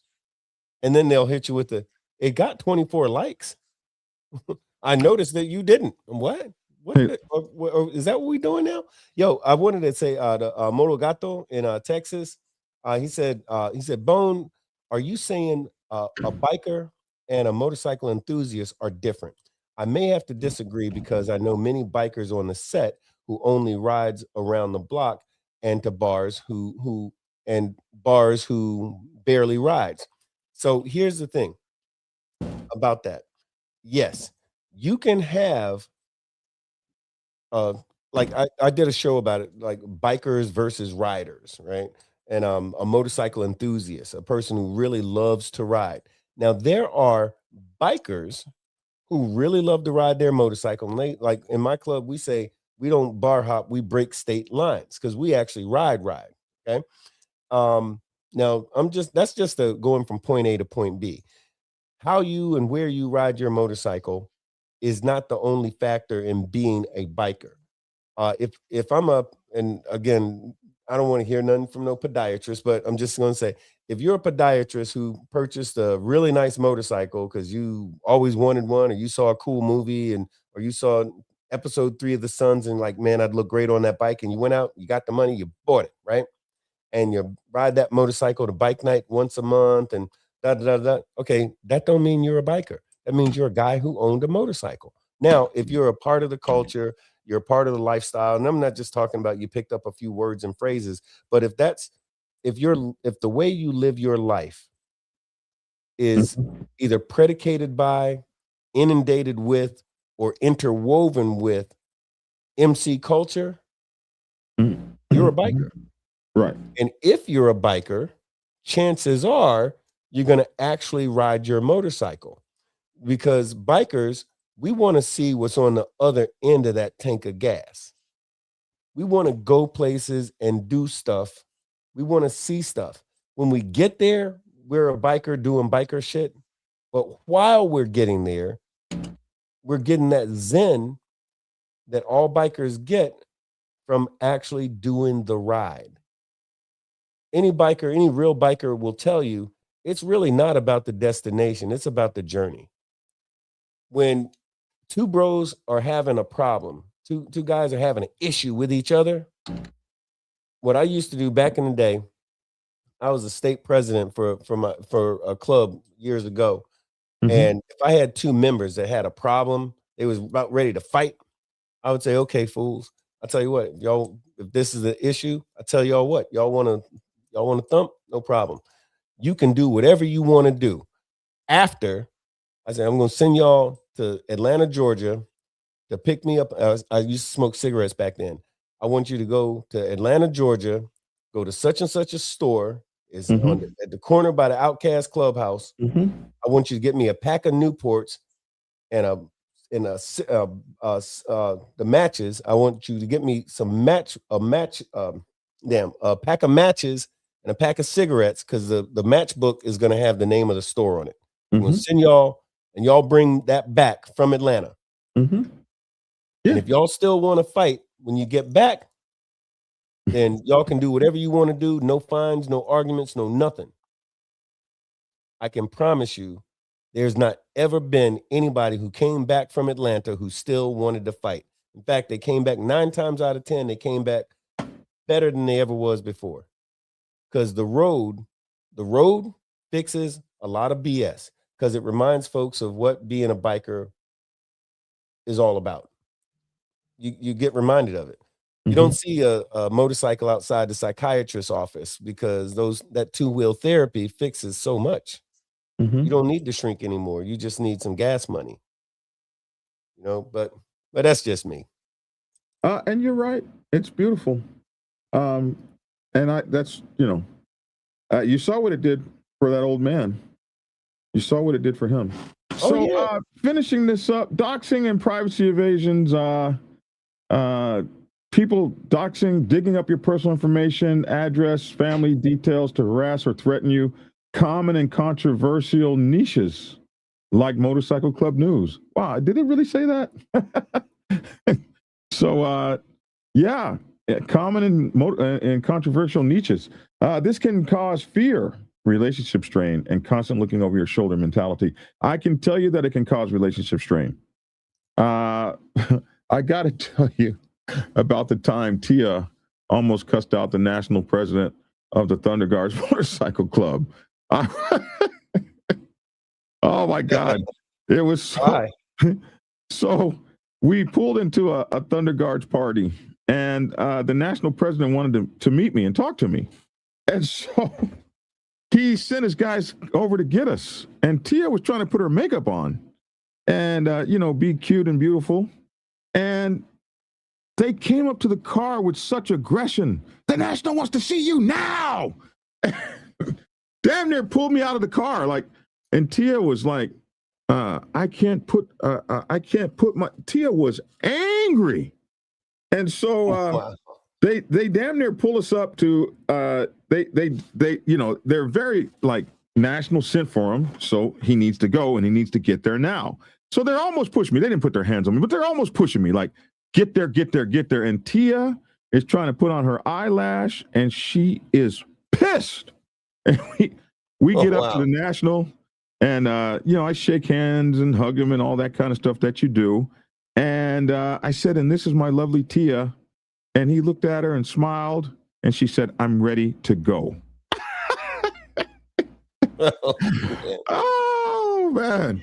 And I looked at him and he looked at me. And I just shook my head, man, like, okay, well, here we are. I'm ready to go home. I want to go now. Oh man. In front of the National. I was baby girl. So is it the same National that's the National now? The same National that's the National now. I was fortunately he's a decent guy, so I was hoping he didn't really notice. Like she wouldn't even come up to the man and shake his hand. I was like, oh my gosh, Tia. Parasocial relationships gone wrong. Fans forming one-sided bonds can turn obsessive, leading to emotional drain or dangerous encounters. Deranged followers showing up at meets or sending unhinged messages. I've had deranged. I've had people do crazy shit, like show up on my doorstep at 2 or 3 o'clock in the morning in my gated neighborhood. With, how did you even get through the gate, bro? I've had that kind of stuff happen to me, and it's all part and parcel to doing social media. There are people that are going to hate you, and they have the anonymity and the distance. You know, like, it's going to take some money to go get somebody in Panama. You know, it's going to take some money, some time, some thought. It's not like walking out the door down to the corner to your local store or going to somebody's house next door. But if you in the lower 48, I'm gonna get your ass. but the upper two, you might not be able to quite get to them. So it is a challenge dealing with the public. Have you seen all these videos on X where these people are sitting behind the counter and folks are coming over the counter and jumping into the drive-through windows and carrying on? I don't patronize X. Right. But stuff like that. Instagram, do you patronize this? Have you seen Yeah. Okay, there we go. So have you seen that? Like, it's crazy that dealing with the public is crazy. And when you're dealing, and then some people are have mental health issues. You know, who said it?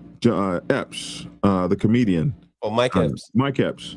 Mike Epps said on a thing I recently saw, he said mental health is a challenge. It's real. He said mental health is real. And he said what you have to have is patience. And I wonder, with a guy like Flames, I see some compulsive behavior. I wonder if he's just not dealing with mental health crisis, mental health issues, because to obsess on people to this degree, and a person says, I'm not a police officer, and you can't accept like real life definitions for shit. Police commissioner is someone that's a citizen that does blah, blah, blah. And you just keep saying over and over, he's a cop, he's a cop, he's a cop, he's a cop. No, he's an elected official that's on board of people that does this, that, and the other. He carries a badge, he's a cop. Like when you can't grasp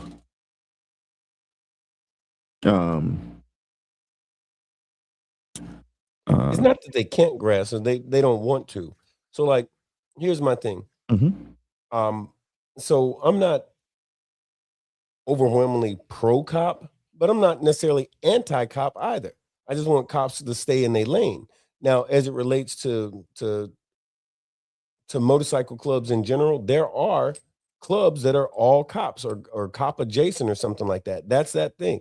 But in the case of so like in my club, I'm not trying to handle a whole bunch of cops in my organization or pretty much anything that I involve myself with. But that's a me thing, right? But that doesn't mean that for some reason I have to, by default, hate a guy because he is specifically in the case of Lavish. Lavish lived in an area, and I said it earlier, Lavish lived in an area that absolutely needed some attention in regard to how the police were operating. So either you can bitch about it all day long, or somebody can say, basically, I'll take one for the team. I'm going to throw my hat in the ring to do what's in the best interest of my community. Now, if I was to do that, I can tell you I'd be laying my rags down in order to do it. But somebody needed to do it, and he did it, and I respect it. I mean, legitimately, I respect that. So I'm not going to hate on. I had in the whole time I've been doing the Big Boneyard Biker podcast, like, subscribe, share. I'm trying to learn how to do that stuff. But anyway, I had this lady, Queen Bee. Her real name's Helen Brown. Matter of fact, she was at the Proc. I just realized she was at the Proc, and I didn't even realize it. But anyway, Queen Bee, she's in a motorcycle club, and she just so happens to be the officer in charge for the state of Mississippi. She's I want to say she's a captain, and she's in charge of the human trafficking task force in the state of Mississippi. I did a two-part show about human trafficking, and I was very happy to have her on the show. Mm-hmm. And I had some fools talking about, I can't believe you had a cop on the show. What are you, stupid? Of course I didn't have a cop. I had the cop who is over a whole entire state for human trafficking. So of course I had her on the show, and nobody can tell me I can't have her on the show because she's a cop. And half the folks saying this stuff are not 1%ers. If anybody's supposed to have that issue or that concern, it's supposed to be me and mine, right? I don't want to hear from some other person who's trying to be an armchair diamond holder, armchair. And half the folks talking this trash ain't in a club and are barely in the lifestyle. But they're like those people who, the Monday morning quarterback who never played one down of football, is going to tell you how you're supposed to play your game. I don't want to hear that. Mm-hmm. You know what I mean? It's like grown ass people make their own decisions, and my decision is Lavish is solid as all get out. I ain't never going to turn my back on him. The only thing I got for him is a dap, a hug. I'm going to borrow some money from him because he got a job now. But for real, as it relates to cops, yeah, I don't want him in my club. I don't want him in my clubhouse. But if Lavish ever came through, man, he got all that. He got all the love he needs. Both of those guys are great guys, and they have been great guys to me, and great guys for me, and great guys for my show. They've given my show great life and longevity and extended my life expectancy, and they've made an old man relevant to newer, younger people. I love those guys. Midnight Ghost Rider. I don't know why they call you. Joker said commissioners, and this is a big fact that I stopped trying to help people understand. He said commissioner is a political position, not a cop, and that's actually a true statement. He's not out there writing. Depending on where you are. Some but in Detroit are in charge of the police department, and they are the top cop. Right, they're the top cop. But I'm saying, but in Detroit, in actuality, like in functionality. But you're correct. In Detroit, it is a board member that's elected from the community to represent the community, speak up for the community that's being policed by the police. So yeah, they're working with cops. Yeah, I'm working with cops to make them police us better, especially when you had all white cops policing all black neighborhoods. It was horrible. It was terrible. Now you have people that can speak up and say, hey, and they also have the accountability to hold officers to account and have them fired. And they also get to set police policy. Why wouldn't you want a biker doing that? Yeah, that's exactly who you want doing that. And now to mention, we got one running for office. We got a biker running for office here in Georgia as the coroner, a biker in a club. And I'm going to contact him and ask him if I can put his commercials up. Since they are commercials, I guess I could put them up and not have any problem with it. But he's a biker here in Georgia running for the coroner position. And Jesse Ventura was the governor of Minnesota. He was a full patch Mongol. Yeah, and was a Navy SEAL and everything. Yeah, he's thinking about running again, which right about now we probably need him. Speaking of, or books, not we, but you know, how about you put a 3 or 4 book package together? You know, if you want to buy several of my books, I will put a package together. Just hit me on my phone number or at here. Let me give you. Hey, I'll be right back. I got to go fight with a Mexican. It's a dog. It's a dog. All right. Here, if so, you can call me at this number or send me a text message 446920336 or hit me on my email address blackdragon@blacksabbathmc.com, blackdragon@blacksabbathmc.com. And if you want to buy more than one book at a time, and maybe I should put some packages up on my website. Hey, listen, for those of you who don't know, you can get my newest book, The Art of War for Motorcycle Clubs, The Art of War for Motorcycle Clubs. This is the hardcover, man. This is the soft cover, and this is the hardcover, man. This thing is hard as hell, man. Battle anybody, I don't care who you tell. And this right here is Robert's Rules for Motorcycle Clubs. These are my 2 newest books, The Art of War, Robert's Rules for Motorcycle Clubs. Please support us and get those books. Also, make sure to like, share, subscribe, and if you could, you need to consider getting a channel membership. Let me try to catch up with the comments. They've been coming quite a bit here. Karma is coming. She always shows up, says Mama Iron Ranger, and adds tax when she shows up. I don't like trolls. I would have a good time with flames.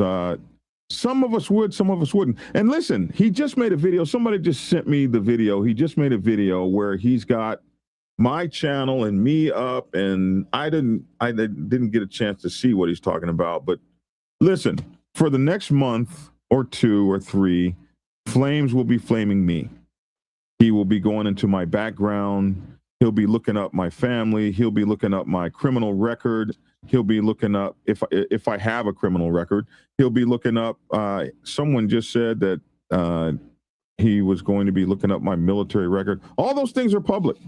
So this is going to be going on for the next month or 2 or 3 until he finds somebody else to F with.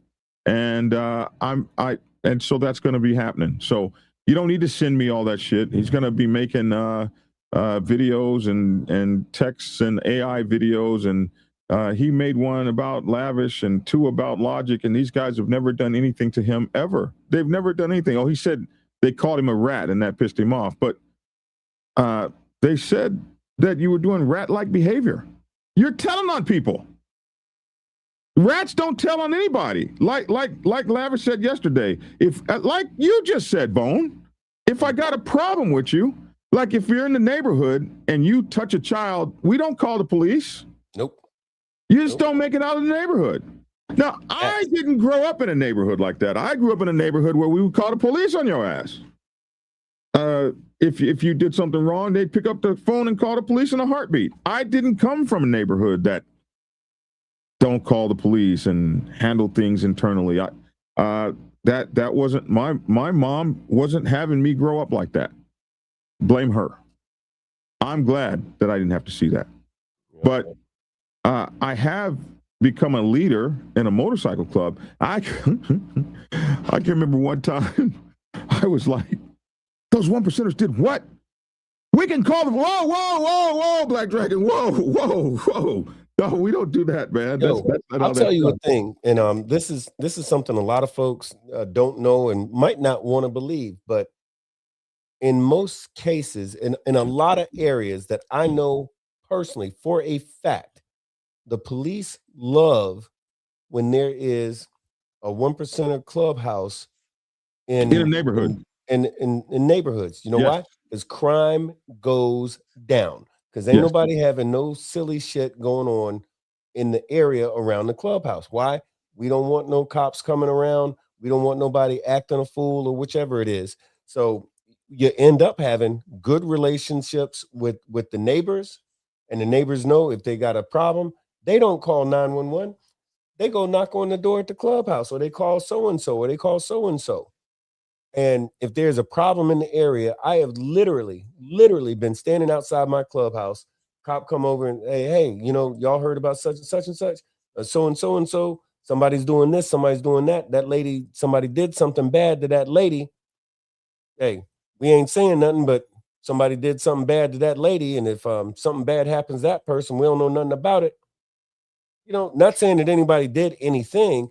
I'm saying that the police, and if there's a clubhouse in the area, they become the de facto guardians of the neighborhood, because what they're taking care of is their house, and by default, the community. And like we always say, take care of the community will take care of you. I had my man Ziggy, who's in Tampa, Florida. Shout out to Ziggy. If anybody needs any commercial plumbing done, Ziggy is the man. You can find him on Facebook. But reached out to my man Ziggy because we had a plumbing issue that he had to work outside of the clubhouse to fix it. And I said, "Oh, I'll meet you down there." So we're supposed to meet at the clubhouse. He got there before me. And I'm on my way, probably 10, 15 minutes from the clubhouse. He calls me. I was in a cage that day. He calls me, "Hey, where are you?" I said, "I'm on my way." "Hey, well, hurry up." I said, "Why?" He goes, "Man, I don't feel safe out here." I said, "What you talking about?" "Man, he goes, your neighbors. I said, "My neighbors? What are you talking about, my neighbors?" He said, "Yeah, man." He said, "It's like a team of crackheads out here, and they don't seem too happy." I said, "What are you talking about?" And then he said, "Can you hear him?" And you hear people, "What you doing back there? You ain't no outcast, never." So I get there, and it's about 15, like homeless people and, crackheads and stuff like this. And a couple of them got some sticks. One of them's got a bottle. Why? Because this man was digging a hole in the backyard of the Outcast clubhouse, and they knew his Puerto Rican ass was not a member of Outcast MC, and they was going to handle that business. So I get out the cage. "Hey, wait, what's going on?" "Hey, we caught him. We got him boxed in." I'm like, no. That's the plumber. He's supposed to be here. "Well, he should have said something." And Ziggy's going, "I did say something. I told you I'm the plumber. You don't look like no damn plumber. Whoop your ass." So we had to calm him down. But guess what? Those crackheads, those was our crackheads. Those homeless people, those are our homeless people. They know if they need something to eat, we got them. If they need this, hey, we got them. We watch out for them. They watch out for us. And the funny thing is that it doesn't matter whether you're talking about one of the nice houses in the area or the crackhead in the area or the police in the area. They don't screw with us because we take care of the area. And that's the same. You can rinse and repeat. It's the same thing for pretty much every clubhouse everywhere. Whenever a thing happens and you see, "Oh, they went to so-and-so's clubhouse and the authorities and da-da-da-da-da," what do the neighbors always say? "Oh, man, we've never had a problem. These people always helped out. They're always friendly. They always watch out for us." It's the same thing all the time. But take care of the community takes care of you. F the police. No, I'm just kidding. I'm just playing. I want to take a moment here to let you guys know about Dark Soul. Dark Soul's Corner is his YouTube page. He passed away, and this is the GoFundMe set up by his family. If you guys wouldn't mind, let me take this down. His name is Michael Bersuter. My dad, Jay Bersuter, was the devoted husband, father, and grandfather, and who dedicated his life to his family. He worked hard and retired from LSU in Louisiana, leaving behind a legacy of love, commitment. He's survived by his 2 children, Michael and Michelle Bersuter, 6 grandchildren and 6 great-grandchildren. His presence brought warmth and strength to our family. His memory will always be cherished. In recent years, my dad bravely battled Parkinson's and dementia.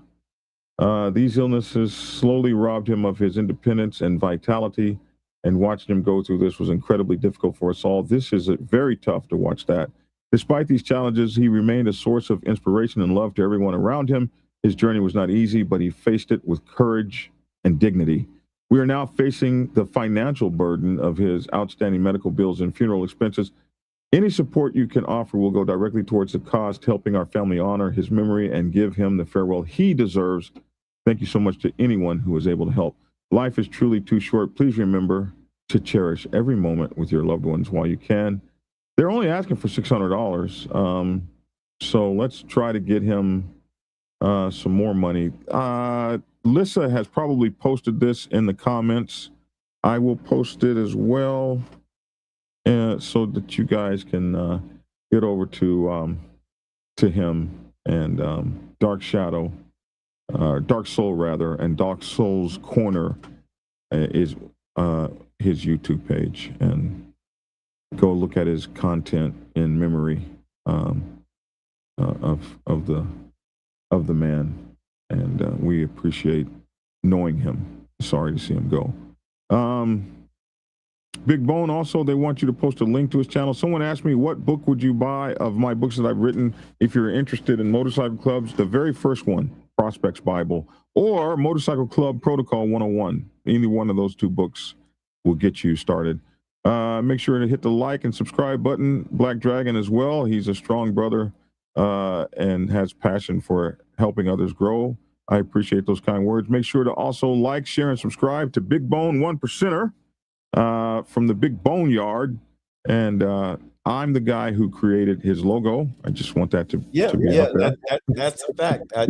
Look, I use it for a lot of stuff, but I was trying to post the URL. See, I'm using them URL, the alphabets, like I know what I'm talking about. Now, I was trying to post the link for the Big Boneyard, but it's on YouTube, so you can just go the Big Boneyard, and it's got to be capital B, capital Y, because I guess apparently if you do it differently, it takes you to a completely different thing in China or something. But the Big Boneyard, that's on YouTube, or you can catch me at on Facebook, which is Bone OFFO, and I think it's the same thing on Instagram and all that. But yeah, if y'all check me out on Facebook, it'll be up there somewhere. But yeah, but definitely y'all come through. Definitely, I think we're doing this right now. This is a simulcast, so we're on both channels at the same time. But I definitely appreciate the opportunity to kind of wax poetic on these subjects, because look, I love this MC thing that we do. I really do. Yes. And I think that there's a place for a lot of folks on the set, but it's not for everybody. There's some folks have the wrong mentality to be trying to insert themselves into this culture. You know what I mean? There's good and bad with anything, but like I always say, man, the set, this thing, this is where men are men and women are glad about it. We got grown ass men and grown ass women having a good ass time, and we don't need it messed up by a bunch of foolishness, And that's why we do these shows, so we can address the foolishness and hype up the good shit. That's really what we're doing.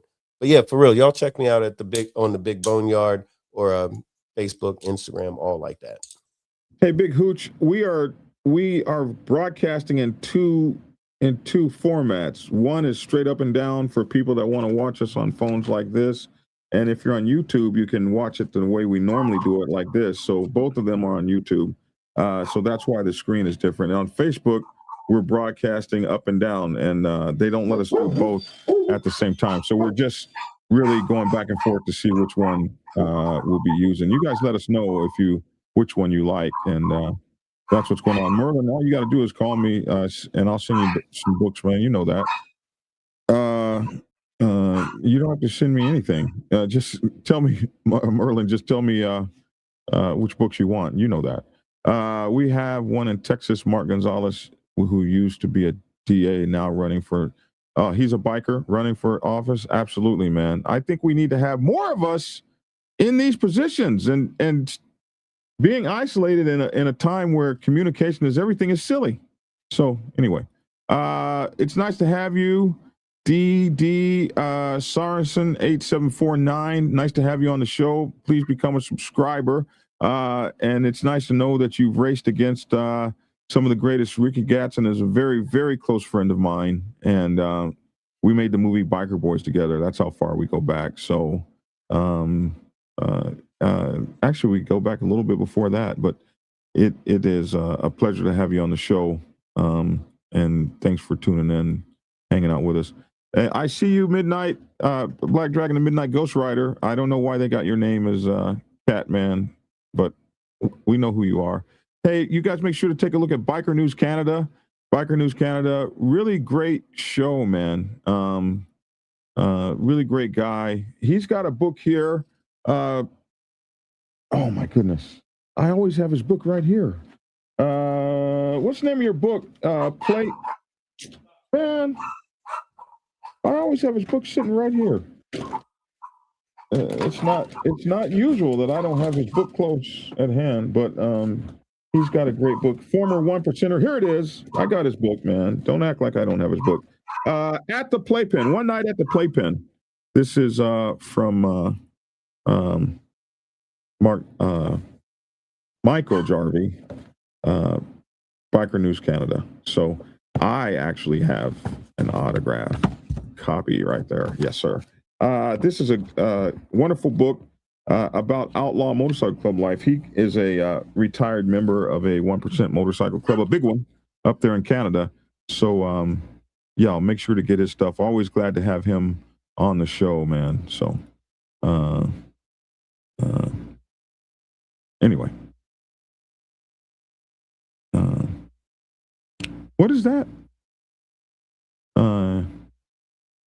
He did mention that BD at first said he had no problem with him. Lavish became extremely upset, and comments were posted saying BD was not supporting his co-host. You know, I didn't care about that. That really didn't bother me, and I didn't have a problem with Flames, except that I always told him, I don't like the way you go about doing these things.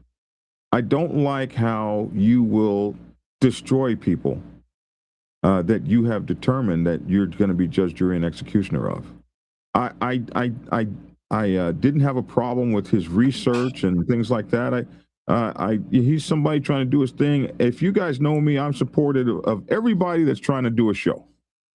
But some of his, when I saw him targeting people, and there was this one kid I knew that was a Hell's Angel, and I've been talking to this kid since before he even was in a motorcycle club, and I talked him through not only starting his own motorcycle club. He would call me up. I would tell him every step to make. He had to go to the COCs and all that. I talked to him from taking his motorcycle club from a one-piece motorcycle club all the way up to a three-piece 1%er motorcycle club. I was with him the whole way on the phone, text messages, and all that kind of stuff. And then one day he finally patched over and became a mighty Hell's Angel. And I was so proud of this kid. During the pandemic, his neighborhood, his community called his motorcycle club to come and protect their stores during the riots. He had gone from a 17-year-old punk committing crimes to a respected leader in his community. And Flames dug up something in this guy's background. This man didn't even know Flames. He dug up something in his background and published it and pushed it to the point that they had to put that man out of his club. For something he did when he was 17 years old. I told him, you're gonna mess around and take something from somebody like that. And it was something that was 20, 30 years ago. And stop that. Stop doing that. That's not how bikers get down. But you're not a biker. So you don't understand us. You don't understand what we do. You don't understand how we get down. It's all about respect. We all have hey, listen, you go digging around in my closet, you're going to find some bones. We all have bones in our closet. I'm expecting my whole life to be laid out because I pissed him off and talked about him. Well, at least he won't be effing with Lavish no more. So, hey, put it all out there, man. This is what happens when we take these positions. And I'll tell anybody, you want to be doxxed or any of that stuff, start doing a daily show of any kind. Cooking. Do a show on cooking, and you'll get a cooking hater channel after you because you didn't fry pork properly according to the kosher standard or something. It's crazy. But it is what we do in this. All right, man. Thank you for being on the show. Man, anytime. This has been very cool. And thank you for being on my show. Anytime, man. Hey, nah, man, but real talk. I love doing this. I think we were able to touch base on a few different subjects. I will tell you one of my biggest concerns that is actually plaguing my life and my efforts to provide good quality content. And it's Mexicans. There's two of them. They belong to Miami, and they identify as Chihuahuas, right? I ain't buying that. They're two Mexicans. I asked them 4 times to provide some documentation of citizenship. They won't do it. They claim they don't know how to speak English, right? I ain't buying it. I call ICE. ICE won't come and get them. So I'm gonna have to handle that business.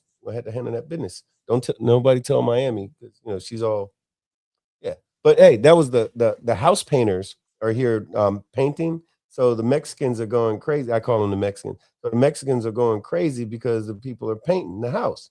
Mm-hmm. What are you gonna do? And in fact, if they was Mexicans worth a damn, they would be painting the house. See what I'm saying?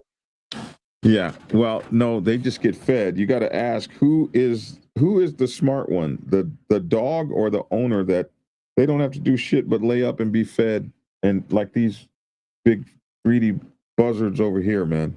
The largest deportation in history, my ass. What? There's 2 of them right here. What? All right, man. We're out of here. Okay. Hey, all right, man. Hey, peace and love to everybody. Hey, thank y'all for coming through. Jay, I see you, man. A Physique, man. Thanks for y'all coming through. And like I said, y'all check me out on the Big Boneyard or Facebook. And I'll be playing your commercials going out. All right. Okay. Oh, yeah. Oh, hey, one more thing real quick. So the HB 429, those bills that we're fighting in Florida, we're still in the fight. They cleared the House, but we look like we've got a good fight going on in the Senate. If you get a chance, still go sign that petition. And I'll be putting out more information about what you can do to help us in this fight against the government trying to steal away the rights of bikers. But go to change.org and just put in HB, like Hotel Bravo 429. We're going to keep updated information there and some other places. But look, y'all help us out. Show us some love. We want to keep being bikers, and they don't want us to. Anyway, that's all I got. It's because y'all in China and every place is showing out. All right. Yeah. We're out. Decided to pursue a career in law because it gives me an opportunity to help people. When a client chooses us to represent them, they're entrusting us with a huge responsibility. It's our goal to exceed their expectations with our personalized service and to help them to achieve the best possible recovery to compensate them for their injuries. That's where we come in. We come in and we solve that problem for them and really set them on the right track in order to try and get back to what their life was like before the accident happened. Yeah. Okay. So listen, I'm Black Dragon. That's my 2 cents. Love to hear your 2 cents in the comment section below. We're going out. We're going to play 2 outros, his and mine, because we're broadcasting on 2 channels. So here's his outro and then mine. Hey, y'all. Thank you. Much love. Thanks for tuning in, and get skinny. Let's see. How do we do this?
99s for a minute. What's up, Mama Roll?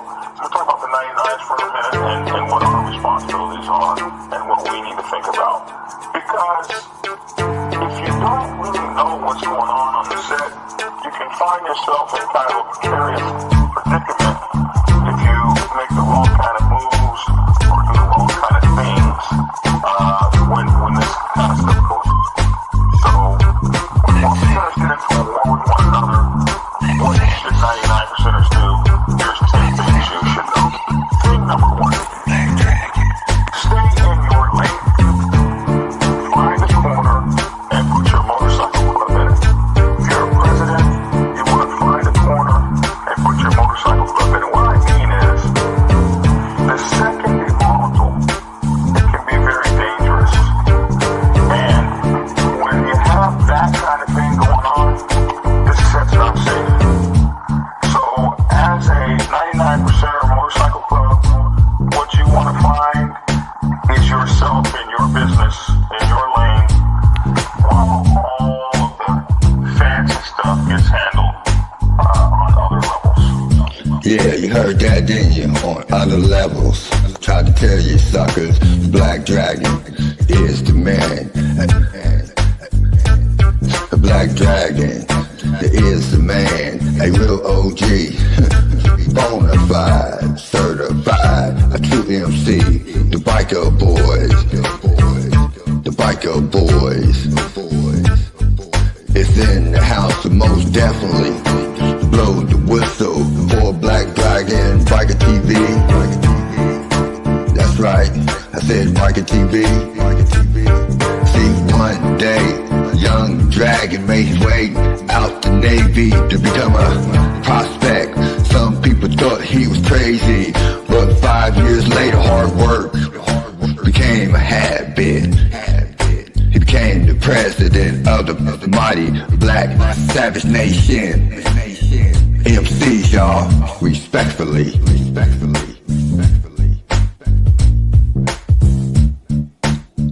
Black Dragon, Black Savage, MC. That's right, y'all. Give it a thumbs up. Black Dragon Biker TV at his best. Oh yeah, and don't forget to get his prospect Bible book. So proud of him. Man, he just don't know. He's a real legend. And y'all know it, and I know it. That's right, Black Dragon. That's right. Glad I met you, my friend. Black Dragon, I'm the Midnight Ghost Rider. Dub V, y'all. Love you, Black Dragon. Peace. And get skinny. Like and share. Goodbye.